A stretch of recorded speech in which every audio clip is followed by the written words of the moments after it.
Olá, boa noite. Boa noite. São Paulo viveu mais um dia de muito frio. Alguns bairros da capital registraram temperatura negativa e até geada. Mas os dias gelados despertam também a solidariedade. Pequenos gestos de comerciantes e voluntários que fazem a diferença para a população que vive nas ruas. Olhando assim, nem parece que estamos em São Paulo. Nos extremos da cidade, os campos ficaram brancos de geada. Segundo o Instituto Nacional de Meteorologia, os termômetros marcaram 4 graus no Mirante de Santana. Foi a menor temperatura em 5 anos, mas em alguns bairros o frio ficou abaixo de 0.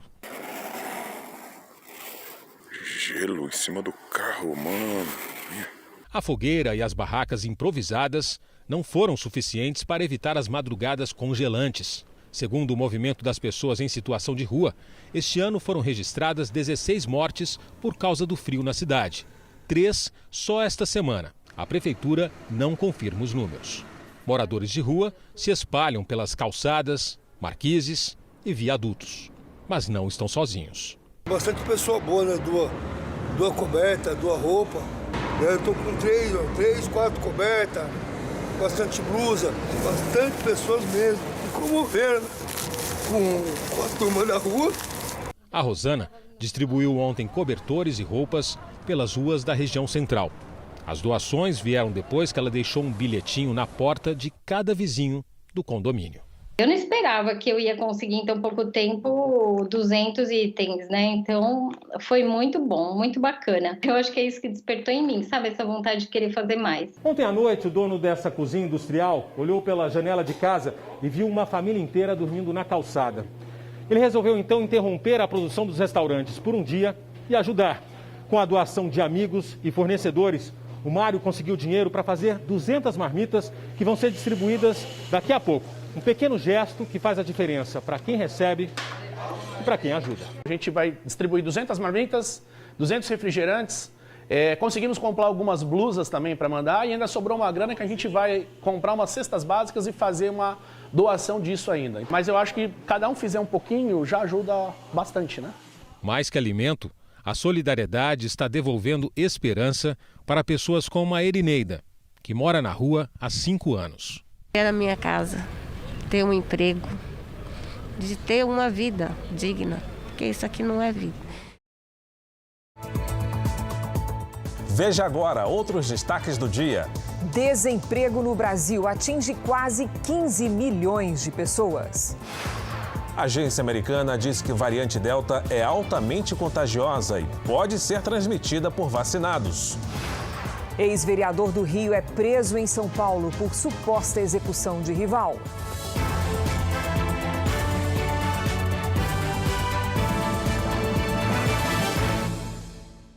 Oferecimento Bradesco. Abra sua conta e encare o futuro.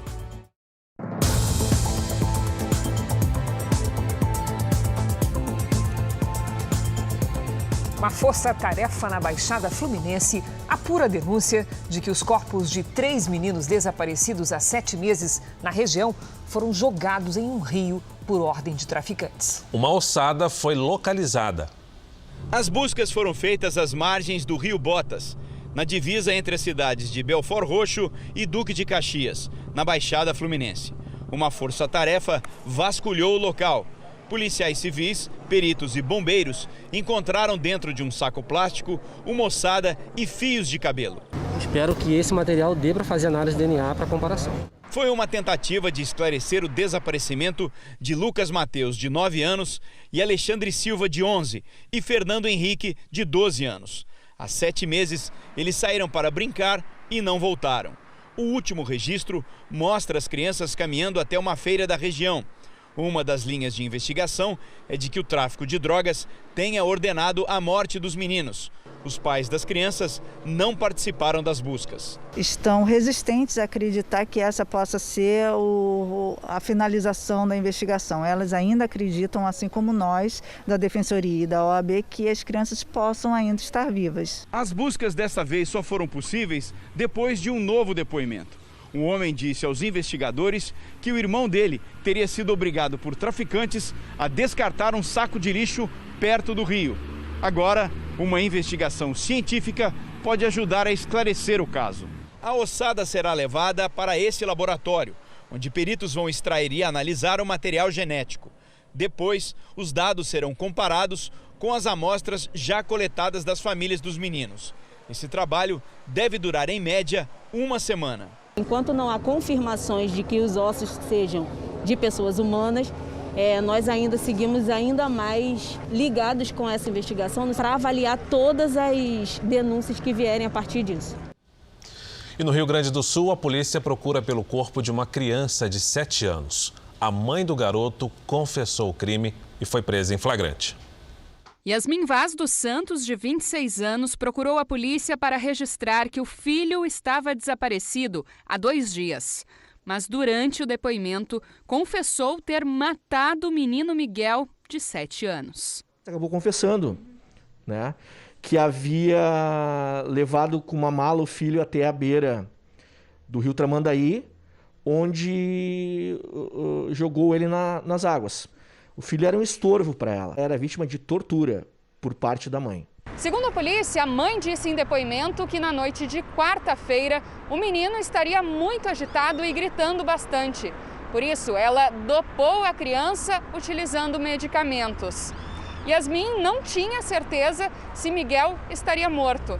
Mesmo assim, decidiu se livrar do corpo. 4 equipes do Corpo de Bombeiros fazem buscas no rio, na cidade de Imbé, no litoral do estado. Já costeamos toda a margem do lado de Tramandaí.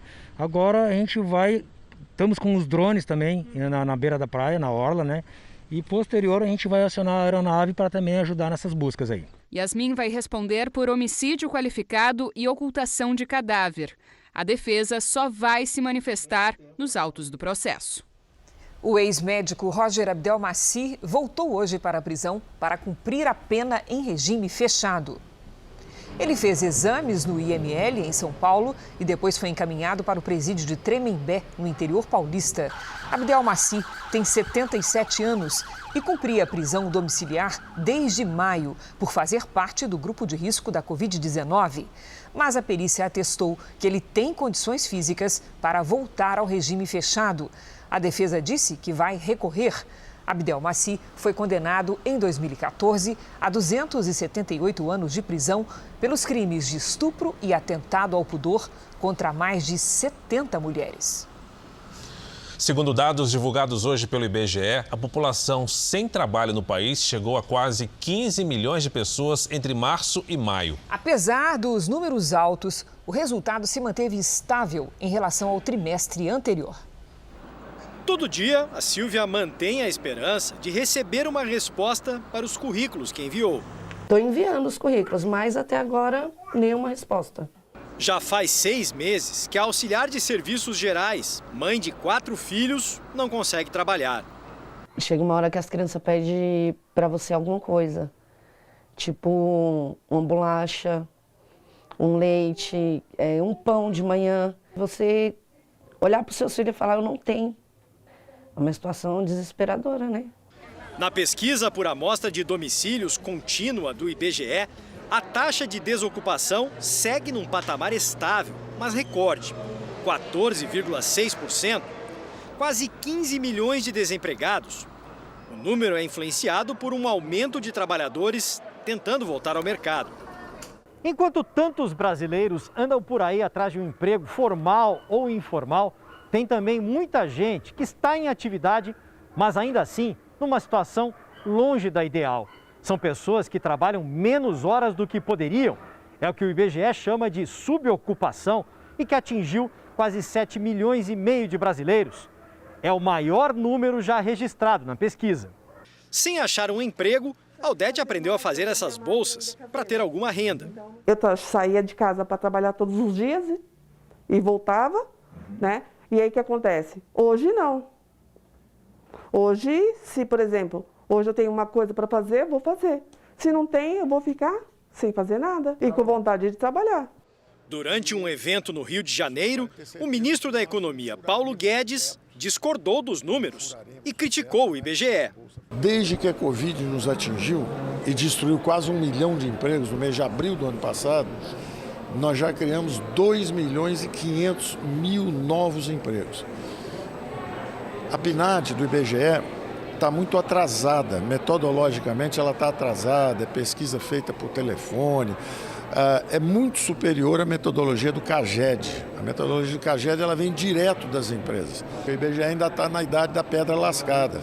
Para o Instituto, a ampliação do número de vacinados vai ser decisiva para a retomada no mercado de trabalho. A questão do avanço da vacinação é um indicador extremamente importante nesse momento, mas a reação no mercado de trabalho não se restringe apenas a contratar trabalhadores. Essa contratação ela é impulsionada pelas expectativas de crescimento econômico.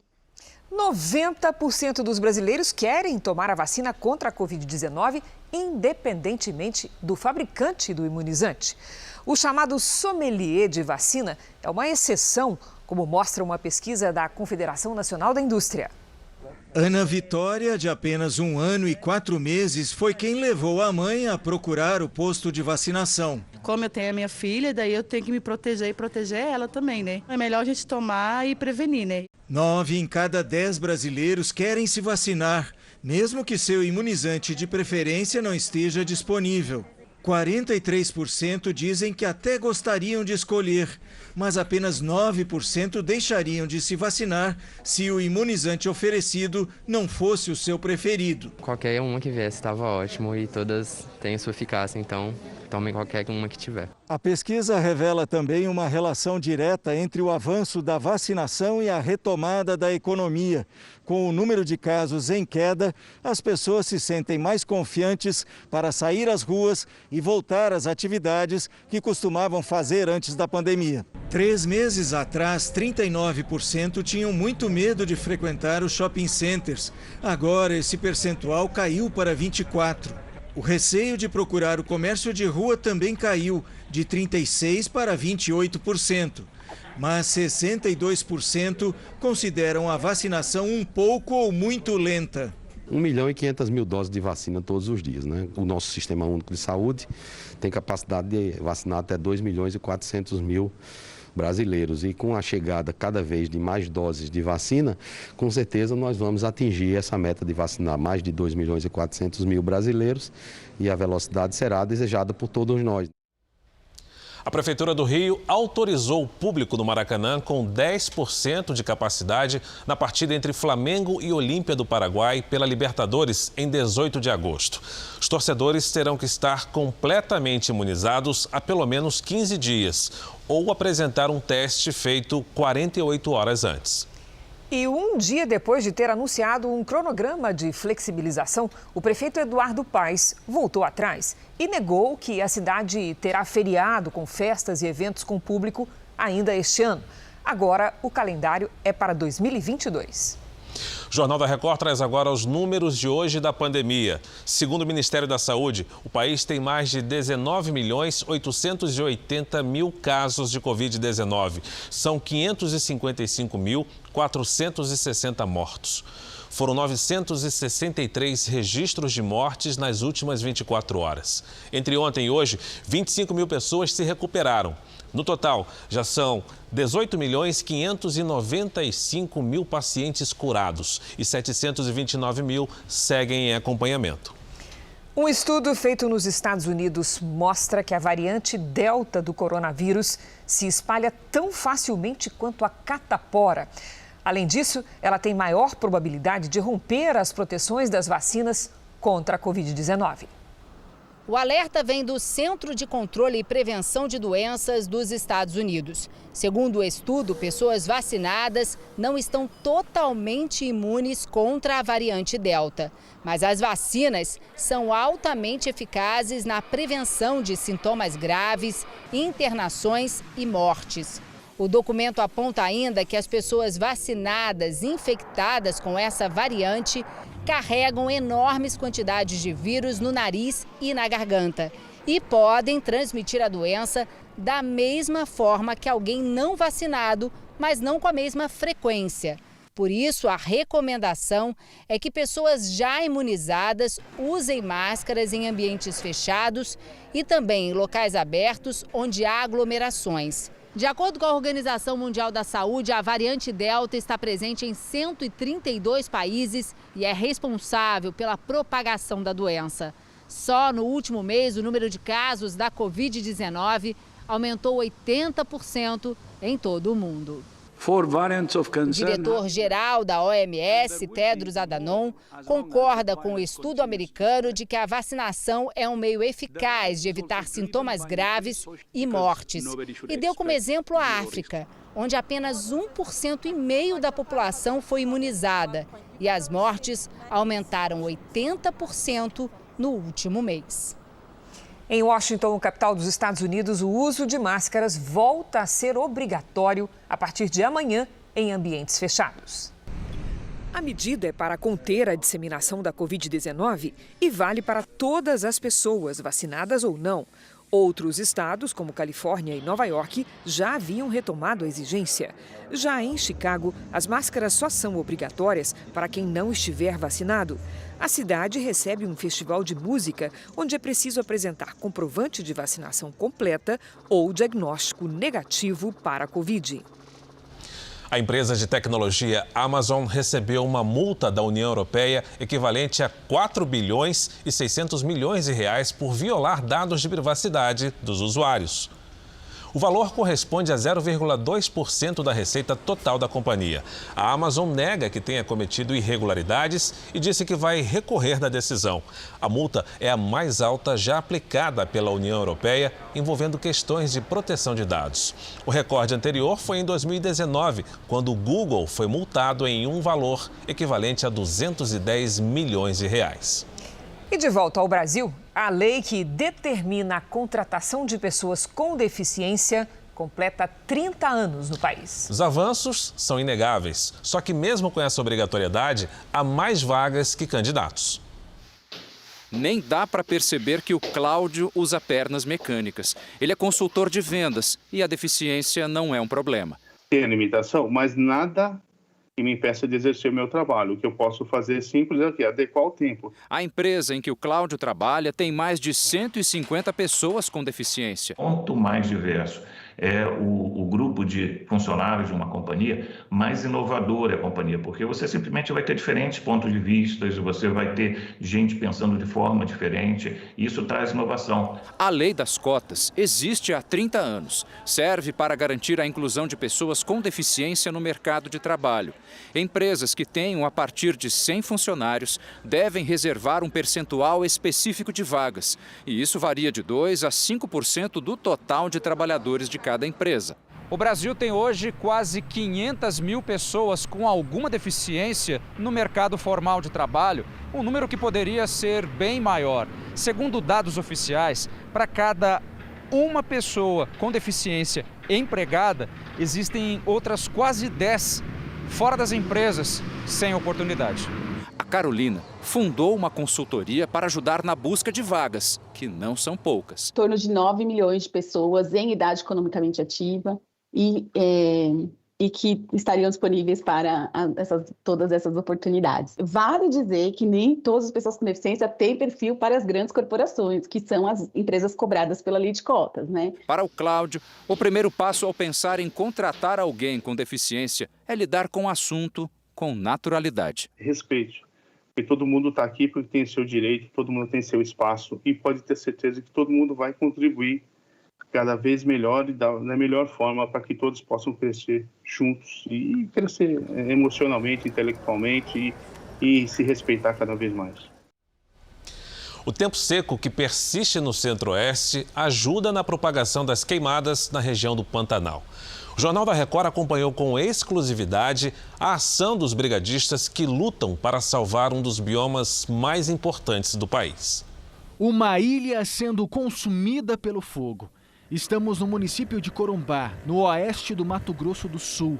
A cortina de fumaça encobre a paisagem às margens do rio Paraguai. No combate ao fogo estão brigadistas do Ibama, que se dividem para socorrer a vegetação que queima nesta época de estiagem e tempo seco. Só que nesta área são duas equipes do Ibama combatendo o fogo. Uma já ficou lá para trás, a outra se embrenhou no meio daquele mato ali. onde está levantando aquela fumaça. O problema é que o fogo se alastra rapidamente. Olha só, a menos de 5 minutos não tinha nada ali. Agora o fogo já está subindo a labareda e isso torna o trabalho dos combatentes ainda mais difícil. Logo é preciso mudar a estratégia. Uma corrida contra o tempo para apagar as chamas. A fauna da região sofre. Este filhote de sucuri buscou refúgio na água. O trabalho é cansativo. São muitas horas de caminhada mata adentro. O calor e a fumaça não dão trégua. Isso aqui é o que os brigadistas chamam de fogo subterrâneo. Você não vê as chamas, mas ele está acontecendo de baixo para cima, porque aqui no solo tem muita matéria orgânica acumulada. E por isso que aquela função ali é muito importante. Resfriar bastante o solo para tentar preservar o que ainda resta da vegetação.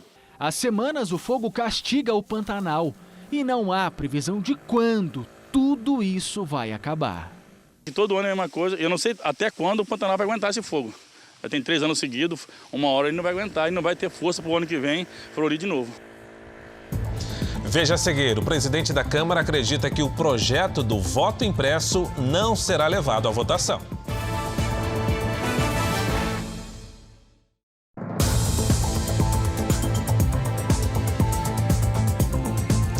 Um dia depois de o presidente Jair Bolsonaro questionar a urna eletrônica, o presidente da Câmara, Arthur Lira, disse não acreditar que a proposta pelo voto impresso seja levada à votação. O presidente Bolsonaro recebeu em visita oficial o presidente de Cabo Verde, Jorge Carlos Fonseca.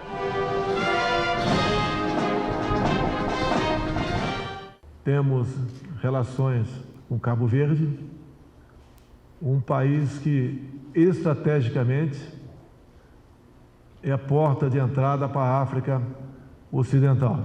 E estamos ultimando um acordo de mobilidade, onde facilitará o trânsito dos nossos povos nesses países irmãos. Mas o assunto do momento aqui em Brasília ainda são as alegações do presidente contra o sistema eletrônico de votação feitas durante uma live. Bolsonaro diz ter apresentado indícios de irregularidades, mas usou vídeos antigos, suspeitas que já foram apuradas, não apresentou nenhuma prova e ainda foi desmentido pelo Tribunal Superior Eleitoral. Além disso, boa parte da apresentação foi feita por um assessor da Casa Civil que atua aqui no Palácio do Planalto. No total, o TSE rebateu 18 alegações do presidente. Numa delas, o presidente afirma que durante a apuração minuto a minuto das eleições de 2014, houve seguidas alternâncias nas colocações dos então candidatos a presidente, Aécio Neves e Dilma Rousseff. Segundo o Tribunal Superior Eleitoral, a planilha que circula nas redes sociais é falsa. De acordo com o TSE, só houve uma mudança de colocação entre os candidatos. A Associação dos Juízes Federais disse que é inaceitável que se tente desqualificar o processo democrático propagando ilações e ainda que o atual modelo do sistema eleitoral brasileiro é seguro e eficiente, tendo amplo reconhecimento internacional. As urnas eletrônicas são utilizadas há mais de 25 anos, sem qualquer prova concreta de fragilidade operacional que possa propiciar fraudes nos resultados. O Jornal da Record procurou o Supremo Tribunal Federal e o Tribunal Superior Eleitoral, mas ambos preferiram não se manifestar diretamente sobre as alegações de Jair Bolsonaro. Numa live sobre reforma política, o ministro Gilmar Mendes do Supremo se manifestou. Nós temos, talvez, uma falsa questão. A mim me parece que essa ideia de que sem voto impresso nós não podemos ter eleição ou nós não vamos ter eleições confiáveis, na verdade, esconde, talvez, algum tipo de uma intenção subjacente, de uma intenção que não é boa. O voto impresso é discutido numa comissão da Câmara. Na mesma live com Gilmar Mendes, o presidente da Casa, Arthur Lira, disse não acreditar que o projeto chegue a ser aprovado. Da questão do voto impresso, é para dizer que ele está tramitando numa comissão especial. Regimentalmente, o resultado da comissão impactará na Câmara Se esse assunto vem a plenário ou não, na minha visão, tudo indica que não. Segundo o Ministério da Economia, a ampliação em 50% no valor do Bolsa Família tem previsão orçamentária e não vai atingir o teto de gastos. Então vamos a Brasília falar com o repórter Alessandro Saturno, que tem os detalhes. Boa noite, Alessandro. Olá, Cris. Boa noite para você, para o FAR e a todos que nos assistem. Bom, a equipe econômica fez vários cálculos e levando aí em conta um pagamento médio de R$ 300, seria necessário um montante entre 25 e 30 bilhões de reais, valor que o governo garante ter no orçamento da União. Cris, Fara. Obrigado, Alessandro. O ministro Alexandre de Moraes, do Supremo Tribunal Federal, determinou que a Polícia Federal retome as diligências do inquérito que apura se o presidente Jair Bolsonaro tentou interferir na corporação. Moraes entende que as apurações não precisam esperar pela definição sobre o formato do depoimento de Bolsonaro, se por escrito ou de forma presencial. O inquérito foi aberto em 2020 a pedido da Procuradoria-Geral da República, com base em acusações do ex-ministro da Justiça, Sérgio Moro. Veja a seguir: Brasil registra frio de quase 10 graus negativos.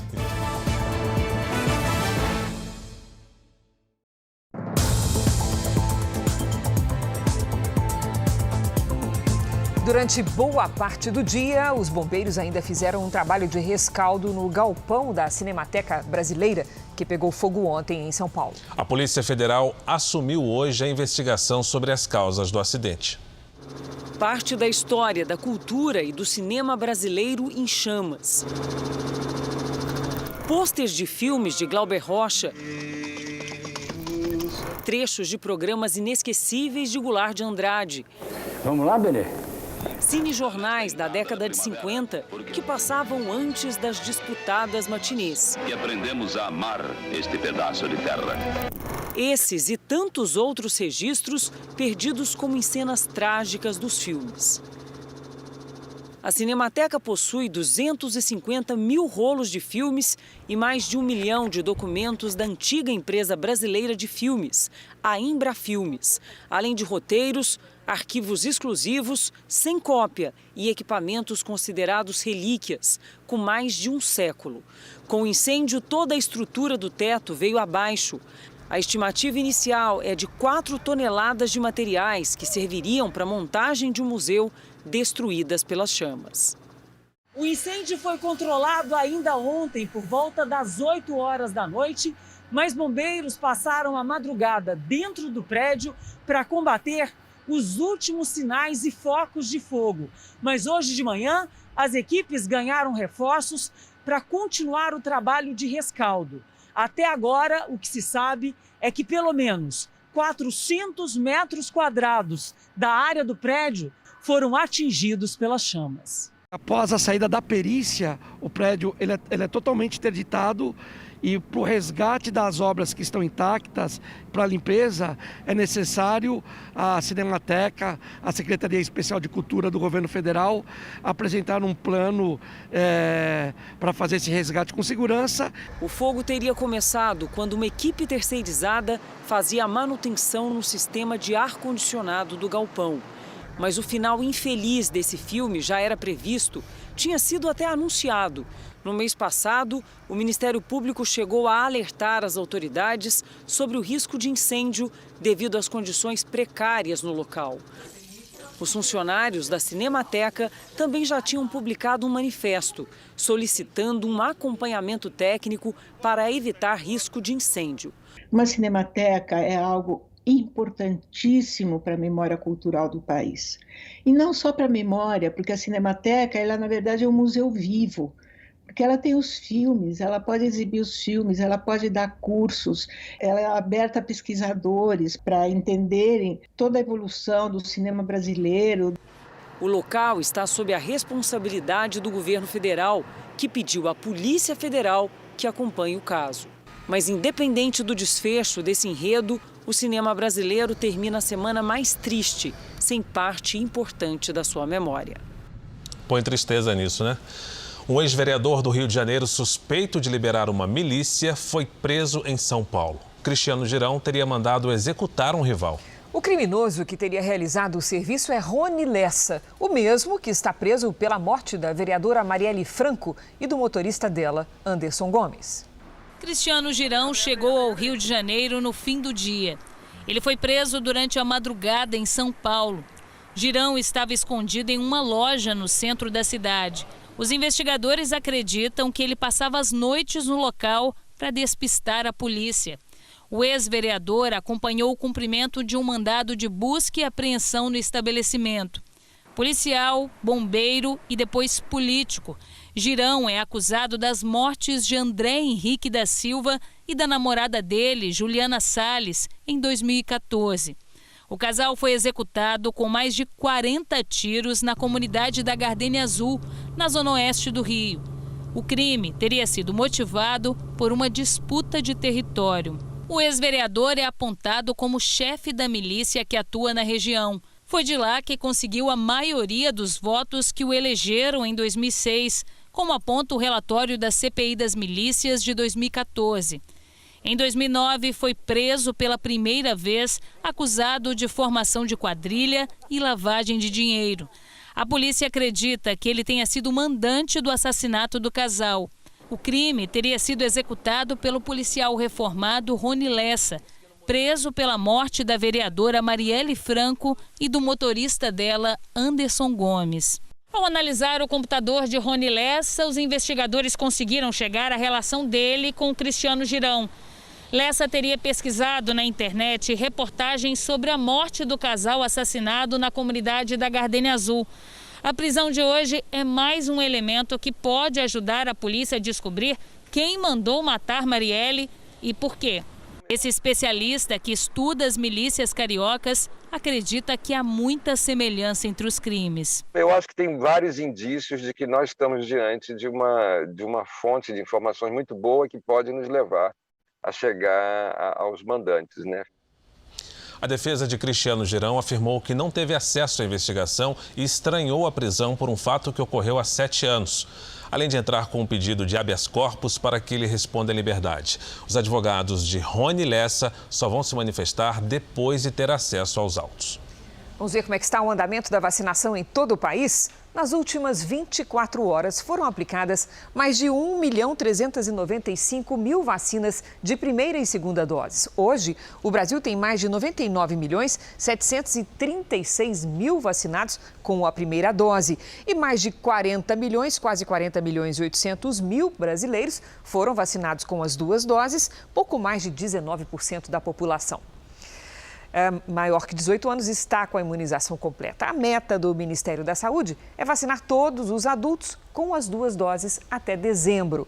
O Rio de Janeiro já vacinou mais de 7.595.000 cariocas, 43,74% da população. O Piauí aplicou mais de 1.347.000 vacinas, 41% dos moradores do estado receberam a primeira dose. Em Goiás, já são mais de 3.023.000 moradores imunizados com a primeira dose, que foi aplicada em mais de 42% dos goianos. E o Pará tem pouco mais de 3.075.000 vacinados com a primeira dose. Isso representa pouco mais de 35% dos moradores do estado. No nosso portal r7.com, você pode acompanhar a situação de todos os estados no mapa interativo. E a Anvisa recebeu um pedido do Instituto Butantan para incluir crianças e adolescentes na faixa de 3 a 17 anos na bula da Coronavac. O uso emergencial no Brasil está autorizado para pessoas com 18 anos de idade ou mais.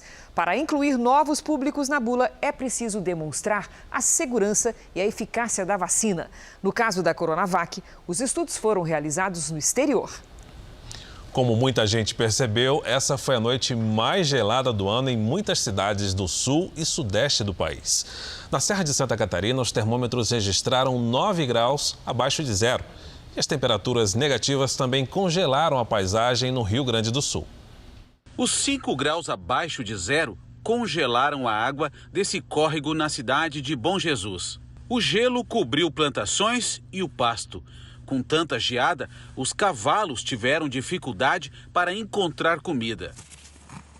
Com as temperaturas abaixo de zero durante a madrugada, a surpresa é na hora de sair de casa. Olha só esse carro aqui, ó. Olha aqui. é gelo. O dia mais frio no sul do Brasil também causou atrasos. Um voo foi cancelado no aeroporto de Curitiba porque as asas da aeronave ficaram cobertas de gelo e precisaram passar por um processo de descongelamento. Mas a menor temperatura hoje no país foi registrada em Urupema, na Serra Catarinense, menos 9,8 graus às 7 da manhã. Em São Joaquim, os 5 graus negativos congelaram a água do chafariz. E depois de 3 dias de muito frio, é hora de saber a previsão para o nosso final de semana com a Lidiane Sayuri. Boa noite, Lid. Oi, Cris. Boa noite para você, para o Fara. Boa noite para você também. A massa de ar polar vai embora apenas na semana que vem, mas sábado e domingo serão dias menos gelados. Passamos pelo ápice da onda de frio e neste sábado ela começa a perder força. Ainda temos previsão de geada, só que a partir de agora de forma bem pontual e nas áreas mais altas. O mar segue agitado do Rio Grande do Sul até a Bahia.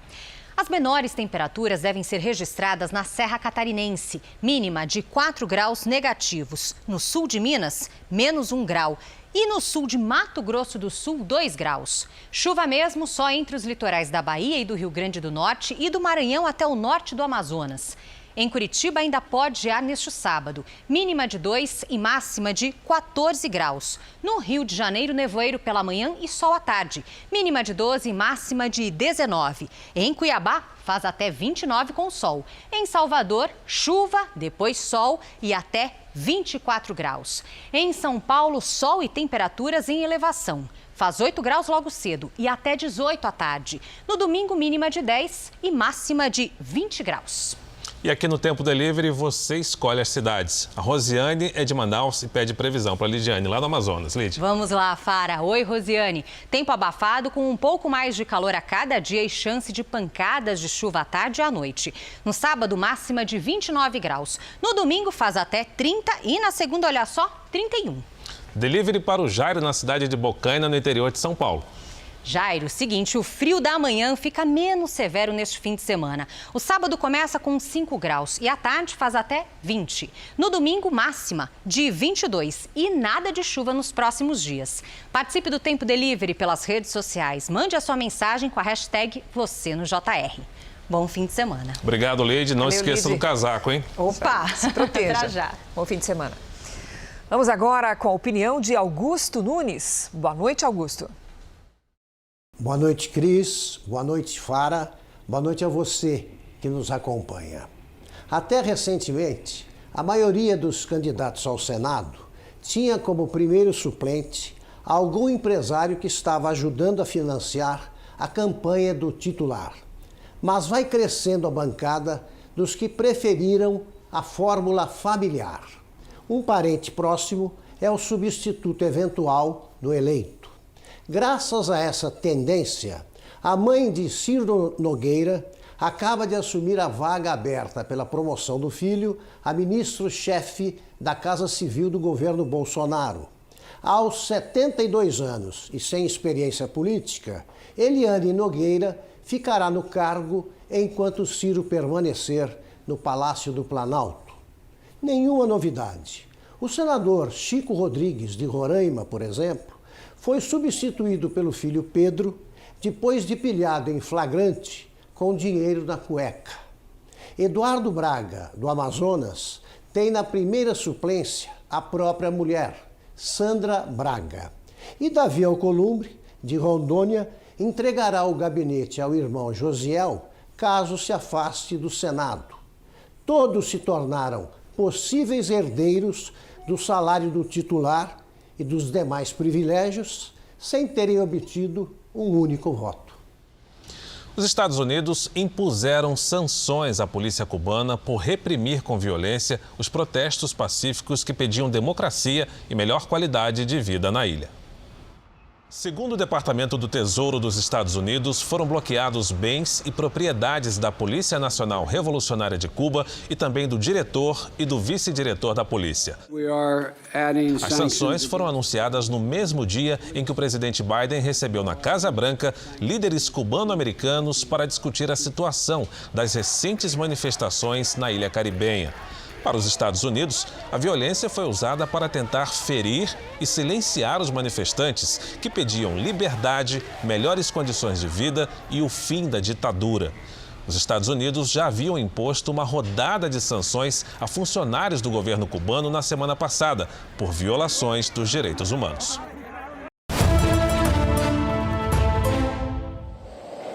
E no judô, Rafael Silva, o Baby, dessa vez não levou medalha. Ele perdeu para um dos maiores nomes da história da modalidade. O brasileiro que levou a medalha de bronze nas Olimpíadas de Londres e do Rio não resistiu ao francês Teddy Riner. A luta terminou após uma chave de braço. Rafael Silva, o Baby, terminou a competição individual dos pesos pesados em 7º lugar. Teddy Riner conquistou o bronze, sua 4ª medalha em Olimpíadas. O francês era o atual bicampeão olímpico, além de ter conquistado o campeonato mundial 10 vezes. No feminino, Maria Suelen torceu o joelho e saiu carregada do tatame após a luta com a francesa Romane Dicot. Por causa da lesão, ela não participou da repescagem e está fora dos jogos. E o Ítalo Ferreira, hein? Ele cruzou o mundo para chegar à cidade onde nasceu, no Rio Grande do Norte, voltar para casa. E sabe qual foi a primeira coisa que o campeão olímpico de surf fez? Cair na água e pegar umas ondas. O campeão olímpico de surf matou a saudade das ondas de Baía Formosa e surfou com um grupo de 7 amigos. O potiguar vai passar os próximos dias no Rio Grande do Norte, aproveitando pouco tempo livre com a família e treinando. Ítalo, parece um pouquinho com a praia de lá, né? Pelo menos. Ele disse que veio só para dar um abraço na gente, né, e deixar a medalha. Precisa descansar, né, que ele tem que chegar no campeonato 100%. Como ele já tirou o peso da medalha de ouro, né, já ganhou, né, a medalha de ouro, ele vai fazer um belo campeonato mundial. Em agosto, o Ítalo participa de mais uma etapa do Campeonato Mundial no México. E com essa linda imagem do Japão tradicional, o portal do Meijijingo, a gente se despede daqui de Tóquio, na esperança de que a gente possa voltar amanhã com notícias de mais medalhas para o Brasil. Cris, Fara, arigatou gozaimasu. Arigatou, André. Bom trabalho para você. Estamos na torcida, André. Vamos dar uma olhada no quadro de medalhas, já entrando no 8º dia de competições.